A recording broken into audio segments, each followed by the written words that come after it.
Hello friends, welcome you all. आज हम vision IAS के 18 अगस्त वाले डेली करंट अफेयर्स डिस्कस करेंगे। So let's move to our first article. India records 572% growth in grants for patents in last 7 years।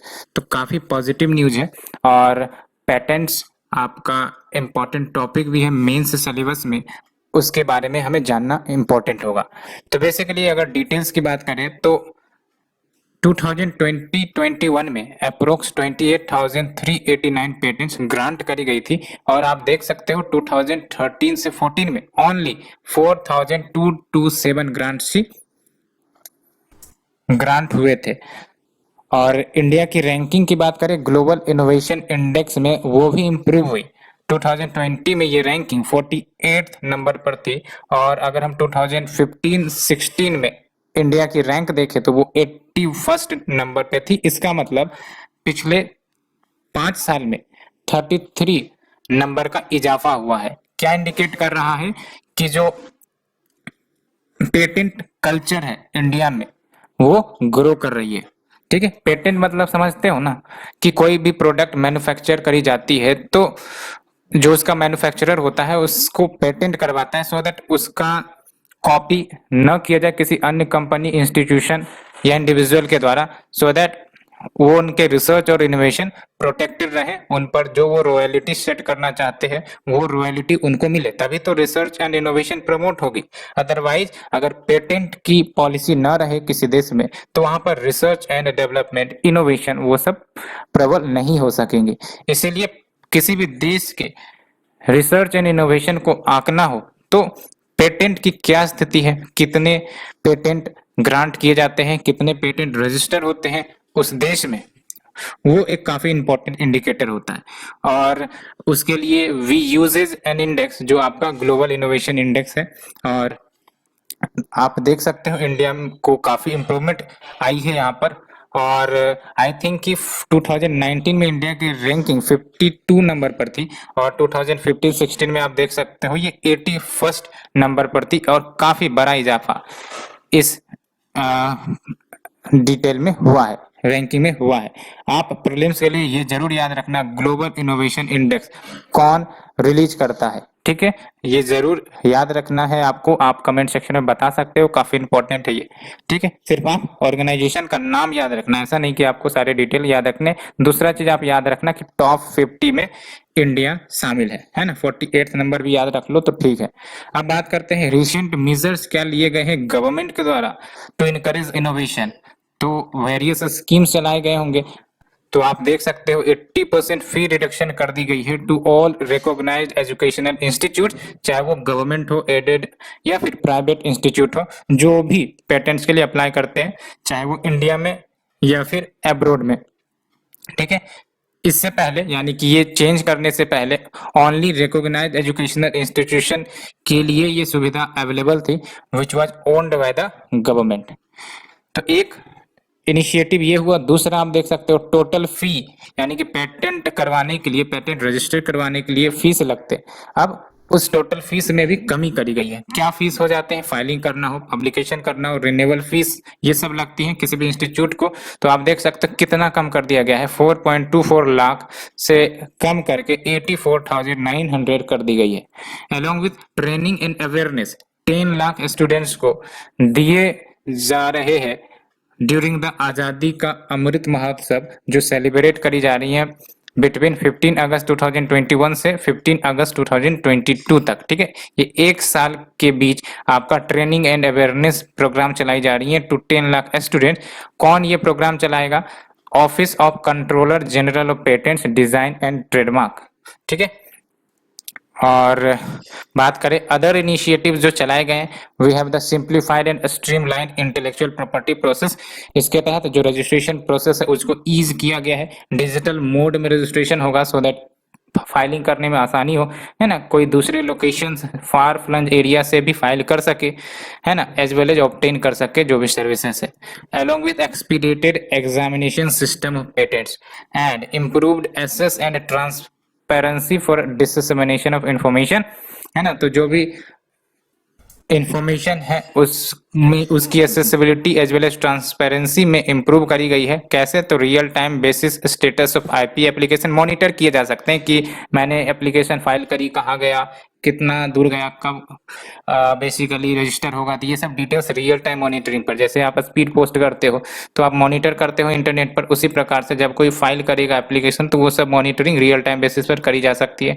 And we have the Indian patent advance search system, SMS alert, ये सब भी मिलती रहेंगी। ठीक है, और ये जो आपका CGPDTM जिसके बारे में हमने बात करा, controller general of patents design and trademark, ये सुपरवाइज करती है पेटेंट्स एक्ट 1970 को भी, डिजाइन एक्ट 2000 को भी, as well as trade marks act 1999 को भी। ये याद रखना है आपको प्रीलिम्स के लिए। और सबसे इंपॉर्टेंट बात तो ये याद रखना है कि CGPDTM under department of promotion of industry and internal trade के अंतर्गत काम करता है, और DPIIT खुद ministry of commerce and industry के अंतर्गत है, इस्टेब्लिश्ड है। ठीक है, तो we have the ministry, we have the DPIIT, and उसके अंदर आपका CGPDTM, और उसके अंदर ये सुपरवाइज करता है ये वेरियस एक्ट्स को। ठीक है, तो हमने ये डिस्कस किया। Let's move to our second article. Centre notifies RoDTEP, that is remission of duties and taxes on exported products, scheme guidelines and rates। तो बेसिकली इकोनॉमी सेक्शन से आपका ये इश्यू आई है, तो देख सकते हो कॉमर्स मिनिस्ट्री ने गाइडलाइंस इश्यू कर दी है for the new scheme, that is your road tape scheme. ठीक है, इसके लिए गाइडलाइंस जारी करी है, और ये आपका 8555 प्रोडक्ट को कवर करता है। ओवर आउटले देख सकते हो 12,454 करोड़ का रखा गया है ना, यानी कि इतने रुपए खर्च करे जाएंगे for the road tap scheme, जिसके तहत आपका एक्सपोर्टेड प्रोडक्ट्स पर रेमिशन ऑफ ड्यूटीज एंड टैक्सेस नामक इंसेंटिव दिए जाएंगे। ठीक है, तो ये कौन कौन से export sectors and export products हैं उसकी बात करेंगे, लेकिन सबसे पहले डिटेल जानते हैं कि जो identified export sectors and rates जो RODTEP के तहत रिकॉग्नाइज करी गई है, ये तो चल ही रही है, साथ ही साथ similar support to the apparel products ये भी चल रही हैं। और ये आपका किसके तहत चल रहा है, यानी कि अपैरल प्रोडक्ट्स के एक्सपोर्ट पर सपोर्ट कौन स्कीम चला रही है, तो ROSCTL, that is rebate of state and central levies and taxes scheme, जो मिनिस्ट्री ऑफ टेक्सटाइल चला रही है। ठीक है, तो ROSCTL ये मिनिस्ट्री ऑफ टेक्सटाइल चला रही है, जो एक्सपोर्ट इंसेंटिव देता है आपका अपैरल प्रोडक्ट्स के ऊपर जो भी एक्सपोर्ट करी जाएंगी। और रोड टैप में और भी वेरियस प्रोडक्ट्स का इंक्लूजन है। ठीक है, एंड अगर हम बात करें रोड टैप की, तो इसमें आपका टैक्सेस एंड ड्यूटी जो भी एक्सपोर्टर्स को देने पड़ते हैं, है ना, जैसे लोकल टैक्स हो गया, कोल सेस, मंडी टैक्स, ये सब के सब रिएम्बर्स किसके द्वारा करी जाएंगे, है ना, गवर्नमेंट के द्वारा।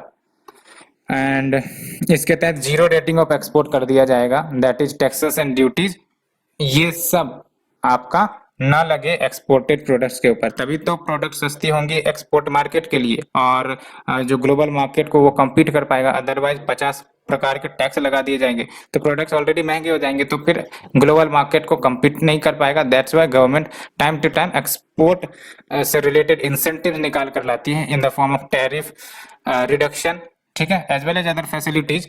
But one of the scheme जो अभी न्यूली लॉन्च करी है वो आपका रोड टैप है। ठीक है, एंड ये जो रोड टैप स्कीम है ये रिप्लेस करता है MEIS स्कीम को, जो पहले से ऑपरेट हो रहा था। ये स्कीम भी एक्सपोर्ट को इंसेंटिव कर रहा था, और MEIS को क्यों हटाया गया, बिकॉज MEIS जो WTO के प्रोविजंस है उसको वायलेट कर रहा था। क्या प्रोविजन थे, तो एक्सपोर्ट सब्सिडीज तो दी जा रही थी under MEIS, but for wide range of goods जो WTO के प्रोविजन के अगेंस्ट थे। और ये रोड टैप किसके द्वारा इंप्लीमेंट करी जाएंगी, it will be implemented bye customs through a simplified IT system, है ना, तो IT सिस्टम आपका सिंप्लीफाइड IT सिस्टम होगा, जहां पर rebates will be issued in the form of transferable duty या क्रेडिट। एक प्रकार से कहें कि रिबेट जो भी दी जाएंगे एक्सपोर्टर्स को ट्रांसफरेबल ड्यूटी क्रेडिट के रूप में या फिर इलेक्ट्रॉनिक स्क्रिप के रूप में, जो मेंटेन किया जाएगा कहां पर, डिजिटली इलेक्ट्रॉनिक लेजर में, किसके द्वारा, central board of indirect taxes and custom, जिसको बाद में यूटिलाइज किया जा सकता है एक्सपोर्टर्स के द्वारा। बेनिफिट क्या होगा, ग्लोबल कम्पिटिटिवनेस ऑफ एक्सपोर्ट्स बढ़ेंगी, level playing field to the domestic industry को वो भी अपने प्रोडक्ट इंटरनेशनल लेवल पर सीना तान कर बेच सके, है ना। और generate employment and increase foreign exchange, क्योंकि एक्सपोर्ट बढ़ेगी तो जाहिर सी बात है फॉरेन एक्सचेंज रिजर्व भी बढ़ेंगी और इन्वेस्टमेंट भी इंक्रीज होंगी, क्योंकि अगर किसी चीज का प्रोडक्ट एक्सपोर्ट हो रहा है तो बहुत सारी बाहरी कंपनियां उन प्रोडक्ट्स उन पर इन्वेस्ट करना चाहेंगी, इंडिया में इन्वेस्ट करना चाहेंगी, फॉरेन इन्वेस्टमेंट लेकर आएंगी, तो definitely it will also increase the investment. So objectives and operating principle of RoDTEP की बात करें तो देख लो, ये रिफंड करेगा currently unrefunded duties and taxes जो एक्सपोर्ट पर लगाए जाते हैं at central, state and local level, and it will also refund indirect duties taxes on distribution of exported product. Rebate not to be available for duties taxes already exempted, जो already exempted है उस पर rebate नहीं मिलेंगी, है ना। Determination of selling rates to be done by committee in department of revenue and suitable representation from department of commerce in the committee, rates and coverage to be reviewed on periodic basis. तो ये हमने basic discuss किया objective and operating principle of RoDTEP. याद रखना it will replace and MEIS scheme, ठीक है, prelims के लिए। Next is your Gurkhas not to be tagged as foreigners, Assam government ने ऑर्डर किया है बेसिकली, एंड क्या इश्यू है लेट्स टॉक। तो असम गवर्नमेंट ने ऑर्डर किया है कि जो स्टेट पुलिस बॉर्डर्स विंग है वो फॉरवर्ड ना करे कोई भी case against Gorkhas to the foreign tribunals, indicating कि ये फॉरेन ट्रिब्यूनल्स हैं, है ना, तो उनके रिलेटेड केसेस को फॉरेन ट्रिब्यूनल्स में ना भेजा जाए। तो जो बॉर्डर विंग है इनको टास्क दी गई थी कि वो आइडेंटिफाई करे पीपल को having the doubtful citizenship and उनको नोटिस भेजा जाए फॉर ए फॉरेन ट्रिब्यूनल, क्या फॉरेन ट्रिब्यूनल विजिट करो। तो अगर हम बेसिक की बात करें फॉरेन ट्रिब्यूनल की, तो foreign tribunal quasi judicial body है और एस्टेब्लिश हुई है फॉरेनर्स ट्रिब्यूनल ऑर्डर 1964 के तहत and foreigners act 1946 to ascertain whether, है ना। तो ऑब्जेक्टिव क्या है, टू असर्टेन, सुनिश्चित किया जा सके कि जो व्यक्ति है वो सिटीजन है या फिर नहीं है, भारतीय नागरिक है या नहीं है, इसको सुनिश्चित करने के लिए आपका ये फॉरेन ट्रिब्यूनल्स लाई जाती है। याद रखना है foreign tribunals not a statutory body, it is a executive body, it is also not a constitutional body. और ये क्यों एग्जीक्यूटिव है, because it has been created by order, foreign tribunals order 1964 के तहत, ठीक है, रट लेना है, स्टेट्यूटरी नहीं है, कॉन्स्टिट्यूशनल नहीं है, and it is A quasi judicial body but executive in nature, ठीक है। एंड देख सकते हो फॉरेन एक्ट्स 1946 एम्पावर करती है सेंट्रल गवर्नमेंट को कि वो प्रोविजन बना सकती है रिगार्डिंग द फॉरेनर्स एंट्री और डिपार्चर। और आप देख सकते हो 2011 के सेंसस के अनुसार असम में अभी फिलहाल मोर देन 5 लाख गुरखाज हैं and most of whom came as a soldiers, है ना। तो अधिकांश जो गोरखाज आप वहां देख रहे हो असम में, it is all because of soldiers जो वो गोरखा कॉप्स में शामिल थे as well as workers in the tree plantation.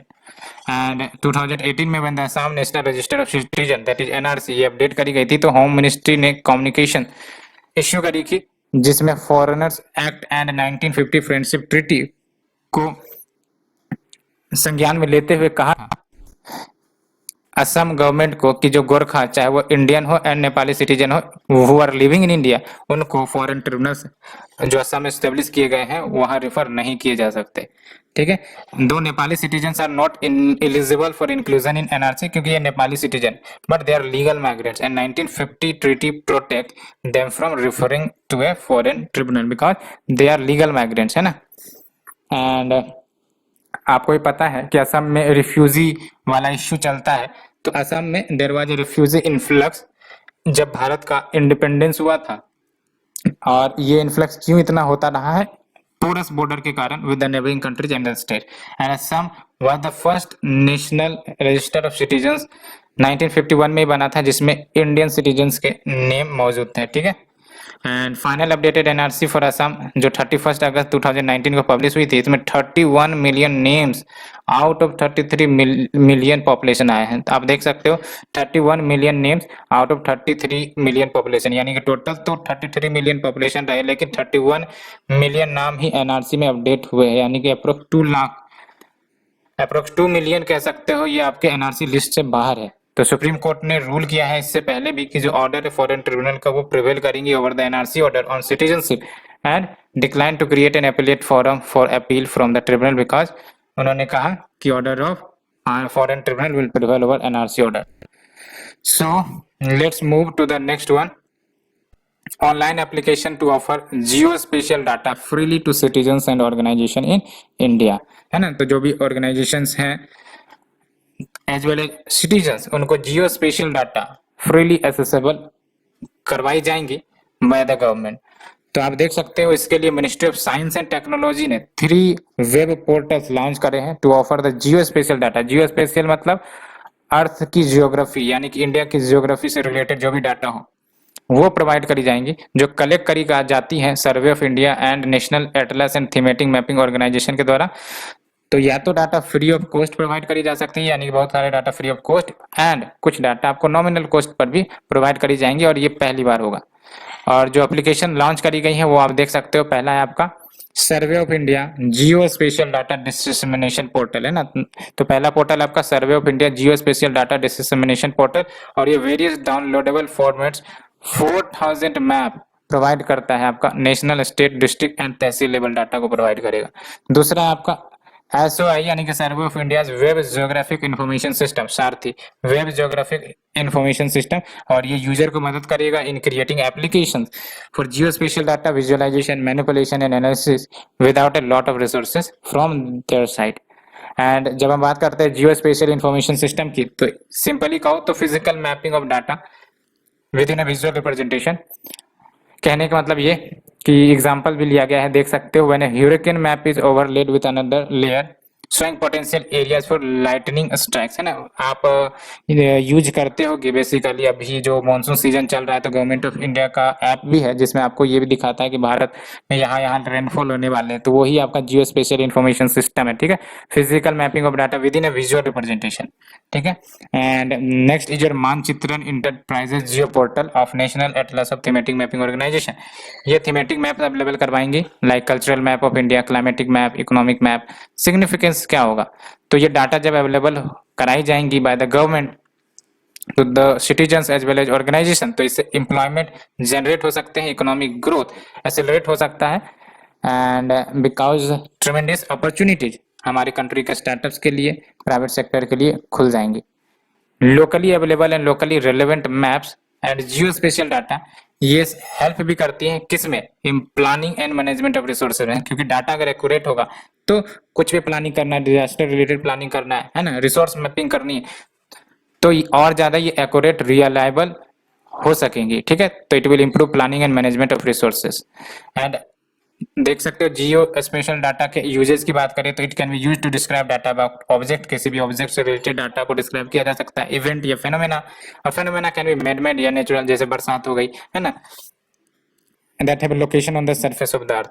And इसमें आपका लोकेशन इन्फॉर्मेशन होगा, कोऑर्डिनेट्स ऑफ द अर्थ की, यहाँ पर है ना, मैप में सबसे इंपॉर्टेंट बात क्या होता है, coordinates, latitude, longitude, and attribute information, यानी कि उस ऑब्जेक्ट की विशेषताएं बता सकती है, event concern with temporal information, कि कब तक ये रहेगी, कब ये बादल हट जाएंगे, कब थंडरस्टॉर्म हट जाएंगे, ये सब डाटा इन्फॉर्मेशन प्रोवाइड करी जा सकती है। And new Jio special policy launch करी गई थी 2021 में, जिसमें सारे रेगुलेशन हटा दिए गए on surveying and mapping leading to liberalisation and decentralisation of geospatial data, and now it can be accessed by any organisation, even citizens of India. So we have discussed this. Let's move to the next article. Reserve Bank of India introduces the Financial Inclusion Index. तो Financial Inclusion Index नाम से पता चल रहा है, ये index major करेगा कि फाइनेंशियल इंक्लूजन हमारे देश में कितना हुआ है ना। फाइनेंशियल इंक्लूजन की बात करेंगे, काफी इंपॉर्टेंट है। तो आरबीआई ने कंपोजिट फाइनेंशियल इंक्लूजन इंडेक्स तैयार किया है to capture the extent of financial inclusion जो हमारे देश में हो चुकी है या हो रही है। फाइनेंशियल इंक्लूजन की बात करें तो जो भी गवर्नमेंट की तरफ से सर्विसेज प्रोवाइड करती है, करी जाती है, चाहे वो बैंकिंग सर्विसेज ही क्यों ना हो, या फिर जो भी ई सर्विसेज कह सकते हो, वो सब के सब अफोर्डेबल कॉस्ट पर अवेलेबल करवाई जाए to the vast section of disadvantage, है ना। तो फाइनेंशियल इंक्लूजन का सिर्फ इतना बड़ा पॉपुलेशन है, अगर आप इतने सेक्शन को सारी सुविधाएं, बैंकिंग सुविधाएं, इंटरनेट सुविधाएं, है ना, ये प्रोवाइड कर रहे हो, तो ये फाइनेंशियल इंक्लूजन नहीं करा जाएगा। इसको जब एक्सटेंड करते हो आप ऑल ओवर इंडिया में, ऑल ओवर रीजन में, तो हम कहेंगे कि हाँ फाइनेंशियल इंक्लूजन हो रहा है ना। तो financial inclusion refers to the delivery of banking services affordable cost पर but vast section of disadvantaged and low income groups, तभी तो होगा फाइनेंशियल इंक्लूजन। कॉम्प्रिहेंसिव इंडेक्स होगा ये आपका, जिसमें आपका banking, investment, insurance, postal, pension sector, इन सबको कवर किया जाएगा। फाइनेंशियल इंक्लूजन इंडेक्स में आपका 3 ब्रॉड पैरामीटर्स होंगे, जैसे फॉर एग्जांपल एसेस, इसका वेटेज 35% है, यूजेज इसका वेटेज 45%, क्वालिटी 20%। क्या याद रखने हैं आपको? पैरामीटर याद रखने हैं जरूर, 3 है, एसेस, यूजेज एंड क्वालिटी। सबसे ज्यादा वेटेज यूजेज पर है 45%, दूसरे नंबर पर एसेस, तीसरे नंबर पर क्वालिटी। और ये रिस्पॉन्सिव होंगे to the ease of accessibility and usage of services, quality of services, जिसमें सारे ओवरऑल 97 इंडिकेटर्स होंगे। क्वालिटी पैरामीटर की बात करें तो इसमें आपका फाइनेंशियल इंक्लूजन की क्वालिटी को भी देखा जाएगा। कैसे देखा जाएगा उनकी क्वालिटी को? तो देखा जाएगा कि फाइनेंशियल लिटरेसी है या नहीं, लोग पेमेंट करना जानते या नहीं, है ना, बैंक के फॉर्म भरना जानते हैं या नहीं, कंज्यूमर प्रोटेक्शन, इनइक्वलिटी, डिफिशिएंसीज इन सर्विसेज, इन सब की मदद से क्वालिटी पैरामीटर्स को भी जज किया जाएगा। फाइनेंशियल इंक्लूजन इंडेक्स को कंस्ट्रक्ट किया गया है विदाउट एनी बेस ईयर। याद रखना, इसमें कोई बेस ईयर नहीं है। जनरली कोई भी इंडेक्स कंस्ट्रक्ट करी जाती है उसमें बेस ईयर होता है, लेकिन इसमें कोई बेस ईयर नहीं है, because it reflects the cumulative effort of all stakeholder over the years to achieve the financial inclusion. And financial inclusion index ये पब्लिश करी जाएंगी एनुअली जुलाई में एवरी ईयर। इंडिया में फाइनेंशियल इंक्लूजन के कुछ मेजर चैलेंज है, यानी कि क्यों फाइनेंशियल इंक्लूजन इंडिया में नहीं हो रही है, कम हो रही है, तो उसके कारण है। पहली बात तो कस्टमर्स को आइडेंटिफिकेशन करना ही एक चैलेंज है। To reach the last mile, यानी कि लास्ट पर्सन तक भी पहुंचा जाए, ये भी एक दिक्कत है, यानी कि we are not able to cover the huge population at rapid pace, ये बात है। And providing the relevant, affordable and safe product, ये सभी कुछ इश्यू आती है। तो ये हमने कुछ देखा फाइनेंशियल इंक्लूजन के टॉपिक के ऊपर, और काफी इंपॉर्टेंट टॉपिक है ये। वैसे प्रीलिम्स में तो आई थिंक कि स्टेटमेंट बेस्ड आया था, मेंस में भी आ चुके हैं I think so. So let's move to the shorter news, right to be forgotten. तो basically right to be forgotten की बात करें तो इसका मतलब ये हुआ कि आपके कोई भी पर्सनल डिटेल्स है ना, जो आपने किसी वेबसाइट पर डाले हैं, लेट से सोशल मीडिया पर डाले, और अगर आप राइट टू बी फॉरगेटन के बटन दबाते हो तो इसका मतलब ये होगा कि वो सारे पर्सनल इंफॉर्मेशन हटा दिए जाएंगे, है ना, चाहे वो पब्लिकली अवेलेबल सोर्सेस हो, इंटरनेट सर्च इंजन ही क्यों ना हो, डाटाबेसेस क्यों ना हो, कोई वेबसाइट ही क्यों ना हो। Once the personal information in question is no longer necessary और रिलेवेंट, है ना, यानी कि जब तक जरूरत थी डाटा की ले ली गई, और जब जरूरत खत्म हो गई तो इसका मतलब वो डाटा को डिलीट करना पड़ेगा। ये है आपका अधिकार, that is the right to have personal, right to be forgotten. लेकिन अभी राइट टू बी फॉरगेटन का कोई स्टेट्यूटरी प्रोविजन है, इससे रिलेटेड कोई भी स्टेट्यूटरी लॉज नहीं लाए गए। ये pending personal data protection bill 2019 में भले दिया गया है, लेकिन ये बिल तो अभी एक्ट बना ही नहीं, दैट्स वाई अभी कोई स्टेट्यूटरी बैकिंग है नहीं। लेकिन इस बिल की भी कमी है, because it lacks specific right to erase of the data, जो यूरोपियन के जीडीपीआर आर्टिकल में दिया गया था। यूरोपियन के जीडीपीआर आर्टिकल यानी कि वहां के जो आपका जो डाटा प्रोटेक्शन वाला एक्ट है उसमें दिया गया है, लेकिन इंडिया में आपका specific right to erasable of data ये कहीं ना कहीं नहीं दिया गया है, ठीक है। And next is your government revises PLI scheme guidelines for white goods. And PLI scheme काफी ज्यादा चर्चा में रहती है, और अभी फिलहाल जो व्हाइट गुड्स के लिए पीएलआई स्कीम चलाई गई थी, इसके तहत क्या था कि 4 से 6% का इंक्रीमेंटल सेल के ऊपर जो भारत में मैन्युफैक्चर हो रहे हैं उस पर इंसेंटिव दी जाती है, किनको? कंपनीज को। और व्हाइट गुड्स यानी कि या व्हाट, वो एसीज हो गए, एलईडी हो गई, ये सब व्हाइट गुड कहलाते हैं, ठीक है। ये इनके लिए पहली बार अप्रैल में अप्रूव करी गई थी। अप्रोक्स 6238 करोड़ का आउटले रखा गया था इनके लिए। एंड क्या की प्रोविजन है? पहली बात तो एग्जिट प्रोविजन को ऐड किया गया है। अगर कंपनी बेनिफिट अवेल कर रही है एंड वो बैकआउट हो जाती है, बैकआउट यानी कि टारगेट को फुलफिल नहीं करती है, then they will have to refund the incentive taken along the interest. And inclusion of more LED component को इंक्लूड किया गया है, जैसे रेसिस्टर्स, फ्यूजर्स, एलईडी ट्रांसफॉर्मर्स, इन सबको भी इंक्लूड किया गया है। Next is your swaption deal. Swaption deal तो देख लो, private sector lender that is ICICI bank, इन्होंने इंडिया के first set of swaption deal को हटा लिया है, जो HSBC and standard charter bank के साथ किया गया था। तो जब हम बात करें इंटरेस्ट रेट स्वैप्शन, तो ये ऑप्शन होता है जहां पर इंटरेस्ट रेट स्वैप्स किए जाते हैं। जब हम स्वैप्शन की बात करते हैं तो इसका मतलब ये हुआ कि जो बायर है उसको अधिकार मिल जाएगा कि वो इंटरेस्ट रेट स्वैप कर सकते हैं। स्वैप मतलब समझ रहे, आदान प्रदान, स्वैपिंग मतलब आदान प्रदान ही होता है। एंड इसका बेनिफिट या एम क्या होता है, to provide risk management in the country's interest rate derivative market which needs to introduce world class solution to draw more overseas funds into local debt assets। 2019 में आरबीआई ने स्वैप्शन deal को allow किया था under the new guidelines on rupee interest rate derivatives direction 2019। Next is your platform for regulated entities for integrated supervision and monitoring. Prism platform for regulated entities for integrated supervision and monitoring. तो reserve bank of India ने basically has put in place prism, यानी कि platform for regulated entities for integrated supervision and monitoring. क्या है ये RBI का initiative है, याद रखना। और ये web based end to end workflow automation system है ना, web based end to end workflow automation system, जिसकी मदद से जो सुपरवाइज्ड एंटिटीज होंगी, बैंक्स हो सकती है, नॉन बैंक्स हो सकती है, यानी कि एनबीएफसी, उनके कंप्लायंस को स्ट्रेंथन करवाया जाएगा, है ना, कि वो फुलफिल करे अपने कंप्लायंस को जो भी उन पर लागू होती है।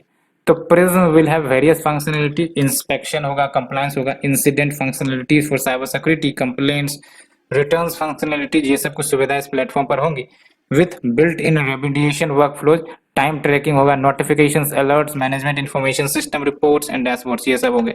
एंड ऑब्जेक्टिव क्या है, तो basically to help supervised entity कि वो स्ट्रेंथन करे अपने इंटरनल डिफेंसेस को, है ना, कि अंदरूनी अगर कोई दिक्कत है तो उसे ठीक किया जाए, रिलायंस मजबूत किया जाए, रिसाइलेंस मजबूत किया जाए। रिसाइलेंस मतलब कि अगर कोई बाहरी थ्रेट आता है तो वो मजबूत रहे, bringing focus on root cause of analysis. Next is your sweat equity. तो security and exchange board of India, ये आपका स्टेट्यूटरी है, इन्होंने क्वांटम ऑफ स्वीट इक्विटी को रिलैक्स किया है, that can be issued by new age technology company जो listed है on innovators growth platform.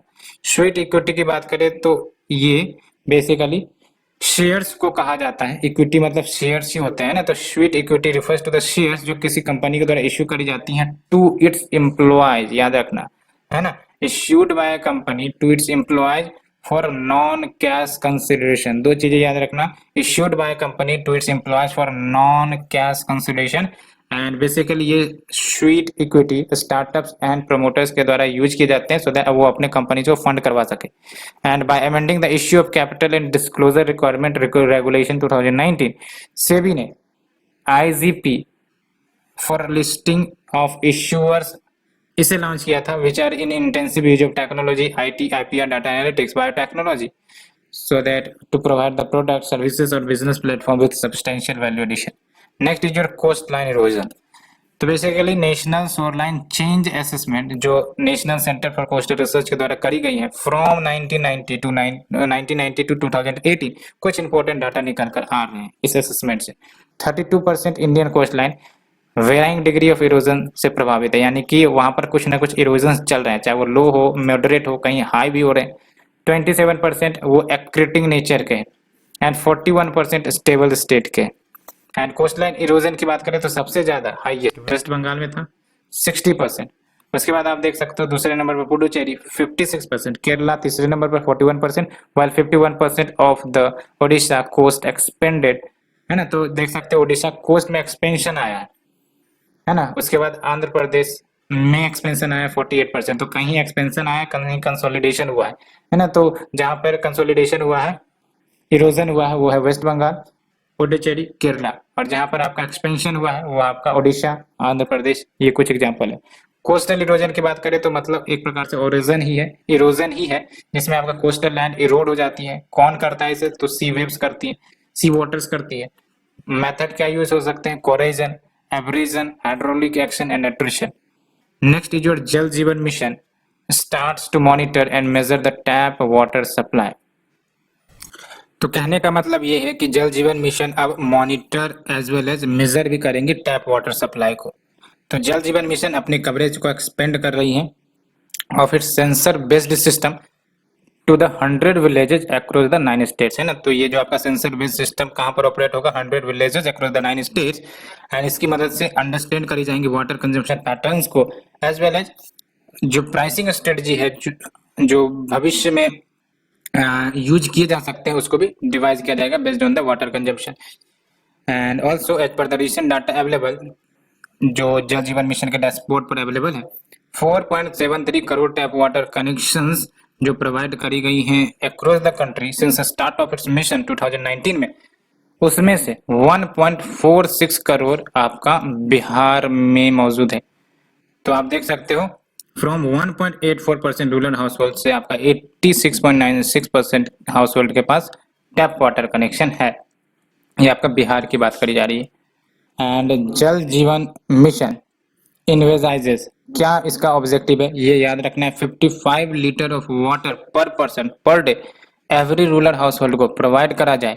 And जो स्टैंडर्ड होना चाहिए वो भी डेफिनेट स्टैंडर्ड, क्या स्टैंडर्ड है, BIS 10500 क्वालिटी ऑफ वाटर, याद रखना। तो ये standard deals with quality of water through functional house hold tap connection. कब तक, बाय 2024, जल शक्ति मिनिस्ट्री का ये इनिशिएटिव है। नेक्स्ट इज योर ऑपरेशन सद्भावना, दैट इज गुडविल।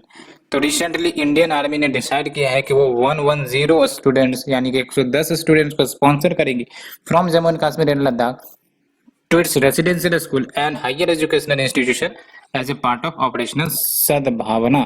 तो अगर हम बात करें ऑपरेशनल सद्भावना की, तो इसका ऑब्जेक्टिव वही होता है, winning hearts and minds of the residents in 2 UTs, जो अभी हमने बात किया। और ये यूनिक ह्यूमैन इनिशिएटिव कह सकते हो, आर्मी के ही द्वारा लॉन्च करी गई थी 1998 में to address aspirations of people जो अफेक्ट हो जाते हैं टेररिज्म से और उसके क्षेत्र में चले जाते हैं। It involves active engagement of the army civil administration के साथ इन द सोशल सेक्टर, जैसे एजुकेशन, हेल्थ, सैनिटेशन, ये सब। Next is climbathon flagged in by रक्षा मंत्री। तो क्लाइम्बाथन जो ऑर्गेनाइज करी गई है by team of Himalayan mountaineering institute that is in Darjeeling, ये आपका हो गया 4 smaller peaks of Sikkim Himalaya. कौन कौन से वो 4 स्मॉलर पीक्स हैं, Mount Rhenock, mount Frey, Mount Baikroy and Mount Palung.